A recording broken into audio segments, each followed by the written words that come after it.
Hi, I'm Dr. Jane Lewis, and I teach spiritually minded professional women and female business owners how to become powerful, confident leaders without feeling you have to lose your femininity, act like the guys, or drive yourself into burnout. I use a huge range of tools and techniques with my clients in my coaching and in my training, but one of the key approaches for me is Huna. It's been a lifesaver for me. Huna is the spiritual, energetic, shamanic and healing practices and philosophy of the ancient Hawaiians. I recently had a real eye-opener in terms of just how I managed to limit myself in my thinking. A couple of weeks ago, I put up a Facebook post about black bags, emotions and Huna, and I mentioned that I was opening a new Facebook group for women dedicated to all things Huna. I gave the link.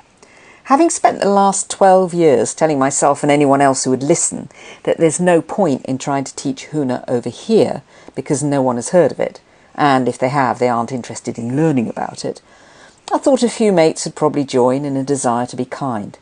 I had 10 members, thought maybe we'd grow a bit. 14 days on, actually 13 days on, I had 173. And while some of them are good friends, a lot of them are people I don't know, but who have heard about it somehow. In parallel, I decided to put on a one-day live training in Huna in Oxford. I chose a venue which resonated for me because it's my old Oxford college, Jesus, and I carefully ensured that my numbers would be limited by the room I chose to 20. So that would mean that when no one wanted to come, I wouldn't feel too bad or lose too much money on the venue. Turned out, in the end, we had 16 people attend, and most of those had booked within 14 days of me putting up my post. Again, I'd believed my own story.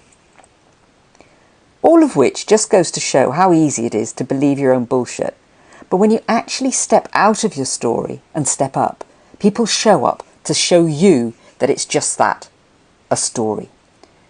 Which of course I should know because I teach this stuff and I coach clients around stepping out of their stories. But when it comes to your own baggage, or bagage if you prefer, how difficult it can be to see the illusion, pierce the veil and find the truth. It's also a responsibility doing this work, and that's probably one of the reasons that I dodged doing anything for so long. That and the old not good enough message. In so many ways, I've dealt with the not good enough over the last 20 years, and Huna has helped me substantially with that.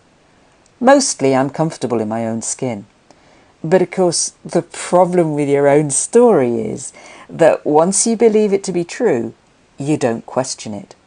You don't look to see if it might be one of those black bags of emotion masquerading as something else. Finally, I'm stepping out of that particular story until I find the next one, of course. As a coach, it's a real reminder of how our clients really do show up with the problems we need to deal with ourselves. And I'm excited. I'm really, really excited. So my advice offering to you is this. Stay alert to how you let your stories limit you and how far you use them to deny some of the realities, particularly concerning your own capabilities. If you are interested in joining the Huna group, here's the link, and you just hit the request to join button when you go on the link.